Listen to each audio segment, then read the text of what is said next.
E se eu te perguntasse o que há em comum entre Van Gogh, Dom Pedro I, Machado de Assis, Júlio César e Beethoven, o que você me diria? A resposta é que, apesar de algumas controvérsias históricas, acredita-se que todos eles sofriam de uma condição chamada de epilepsia. Vamos entender alguns aspectos históricos e evolução da compreensão sobre a epilepsia. Em 1888, Van Gogh teve um de seus episódios de convulsão já no final de sua vida, ao ser atendido pelo Dr. Félix Rey no Hospital de Arles, na França, que diagnosticou seu problema como epilepsia, prescrevendo uma substância que era a principal droga usada para tratar epilepsia na época. Vamos falar sobre ela mais à frente no vídeo. Apesar de ainda ser controverso a hipótese de que Van Gogh sofria, devido ao fato de ele ter diversos outros sintomas na época que se assemelha também a outras doenças, sua condição nos serve para voltar um pouco no túnel do tempo e compreender o passado e a evolução da medicina.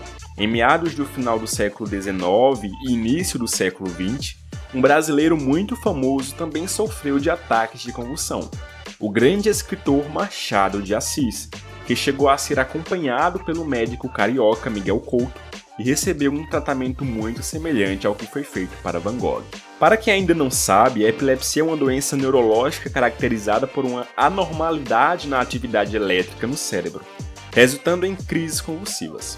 Há vários tipos diferentes de convulsões, mas a mais conhecida é a convulsão tônico-clônica, em que a pessoa perde a consciência e apresenta contrações musculares violentas.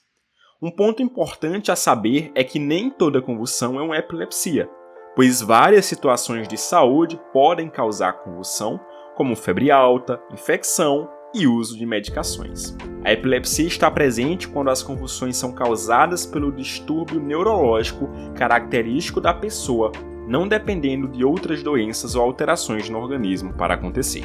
O termo epilepsia é derivado do verbo grego epilambanein, e pode ser traduzido como possuir, apossar-se de ou acometer. Esse termo foi definido desse modo pois os antigos gregos acreditavam que os deuses amaldiçoavam as pessoas e lhes tiravam a consciência, fazendo com que o corpo fosse agitado. Na antiguidade, haviam três principais hipóteses para a epilepsia. Uma teoria definia que a epilepsia era causada por demônios ou espíritos. Uma segunda teoria era de que a doença era causada por corpos celestiais. Acreditava-se que os ataques epilépticos ocorriam em tempos de lua cheia, por isso a epilepsia foi chamada também de doença da lua. E daí é que a origem do termo lunático, um termo que associava doenças psiquiátricas e a epilepsia à lua. Por fim, Hipócrates anunciou que o corpo era formado por 4 fluidos diferentes: o sangue, a bile negra, a bile amarela e o fleuma. Segundo a teoria de Hipócrates, a epilepsia era resultado de uma acumulação de fleuma nas artérias. Como dito inicialmente, a epilepsia é uma doença milenar, havendo evidências de sua presença em muitos povos antigos. Os babilônios escreveram um tratado intitulado Tratado do Diagnóstico Médico e do Prognóstico. Ele é constituído por 40 pedras com escritas datadas de pelo menos 2000 anos antes de Cristo, sendo que em uma delas há o registro de crises epilépticas e associando cada tipo de crise a um espírito ou a um deus. No Código de Hammurabi, datado de aproximadamente 1700 a.C., há a descrição de uma doença convulsiva, sendo ela, após estudos, associada à epilepsia. Para os egípcios, era considerado como causa da epilepsia um estado maligno que se apossou do corpo do doente, de modo a causar as crises. Como tinha sua origem nos deuses e no sobrenatural, sua cura se dava através dos sacrifícios, oferendas e orações. Na Grécia Antiga, cerca de 400 anos antes de Cristo, Hipócrates escreveu sobre o assunto e foi um dos primeiros a considerar que a epilepsia não era uma doença sagrada nem divina, mas sim um distúrbio cerebral com forte suspeita de ter origem familiar. Galeno, um dos mais influentes médicos de sua época, vivendo entre o segundo e o terceiro século depois de Cristo, também partilhava dessas hipóteses que Hipócrates havia citado cerca de 600 anos antes. No entanto, a maior parte da sociedade em todo esse período ainda acreditava que a enfermidade estava associada a aspectos místicos. Para os romanos, a epilepsia era tida como enfermidade de pessoas impuras e que poderia ser transmitida através do contato. Era comum a crença de que as crises epilépticas eram presságios de desgraças. Os romanos acreditavam na associação da lua com a epilepsia, criando o termo lunático que falei anteriormente. Isso ocorreu no mesmo período em que eles mantinham os doentes em locais afastados como forma de proteção da população em geral, já que a doença era considerada contagiosa. Entre autores de relevância no século XIX, que enveredaram pelas investigações da epilepsia, é de se considerar a importância do autor inglês Ruggles Jackson. John Ruggles Jackson, um neurologista inglês muito influente e que produziu mais de 300 publicações durante sua vida, foi o primeiro a dar uma definição moderna de epilepsia na segunda metade do século XIX. Já no século XX, mais precisamente em 1924, houve o descobrimento do eletroencefalograma em 1924, pelo psiquiatra e neurologista alemão Hans Berger. Essa descoberta foi certamente um grande marco para o conhecimento da fisiologia do encéfalo humano e do sistema nervoso. A técnica possibilitou enorme volume de pesquisas desde sua descoberta, algumas de valor inestimável para o diagnóstico das epilepsias.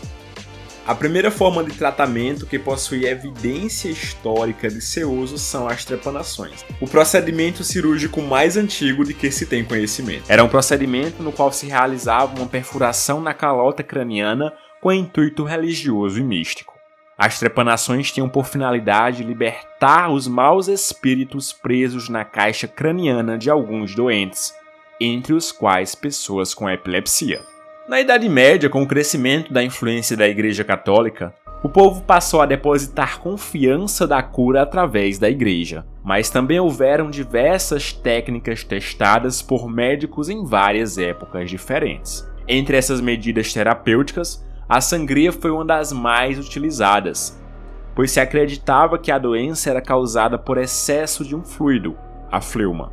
Interessante é que a sangria por um bom tempo foi um tratamento coringa, pois era utilizada para tratar várias doenças bem distintas. O relato das tentativas mal-sucedidas terapêuticas é extenso.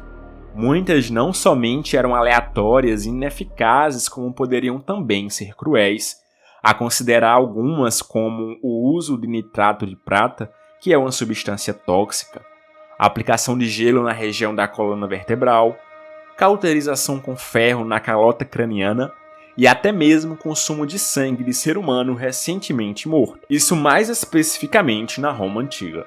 Sobre Dom Pedro I, encontrei relatos que uma das medicações prescritas a ele foi o muriato de ferro, que na verdade só serve para repor ferro, então serviria para tratar anemia, mas sem nenhum benefício na epilepsia. No século XIX, várias substâncias foram usadas com o intuito de controlar a doença e também suprimir as crises convulsivas. Algumas dessas substâncias foram o ópio, a morfina, clorofórmio e amônia. O cânhamo indiano ou cannabis também era usado em alguns casos para as dores de cabeça e agitação associados à epilepsia. A primeira medicação que se mostrou efetiva para o tratamento da epilepsia surgiu somente em 1857. Charles Lecocq, um médico que foi obstetra da Rainha Vitória, reconheceu a ação anticonvulsiva do bromo, elemento presente no sal brometo de potássio. Um medicamento mais eficaz não foi encontrado até meados de 1912, quando o fenobarbital, o Gardenal, foi lançado no mercado. Uma curiosidade é que o brometo de potássio ainda é utilizado para o tratamento de crises em cães e gatos, e por incrível que pareça, em alguns países também é utilizado em humanos. Após o fenobarbital, houve o surgimento da fenitoína, em 1938, outro anticonvulsivante. Posteriormente, outras medicações novas foram surgindo. Os novos fármacos anticonvulsivantes são mais eficazes e mais seguros. Desvendar os segredos da mente e do corpo sempre foi um fascínio da humanidade, mas uma das tarefas mais difíceis ao longo da história, pois qualquer erro poderia mais prejudicar do que ajudar alguém. E de fato, por dezenas de séculos a tentativa e erro, e com mais erros do que acertos inclusive, foi a única forma de tentar encontrar algo que pudesse resolver problemas de saúde das pessoas.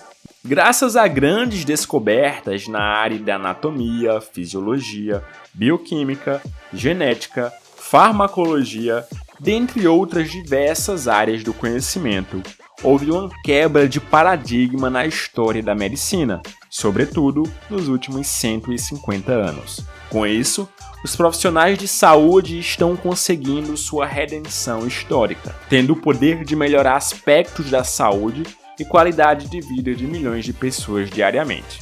Bom, se você ficou até o final desse vídeo, eu imagino que você está gostando desse conteúdo.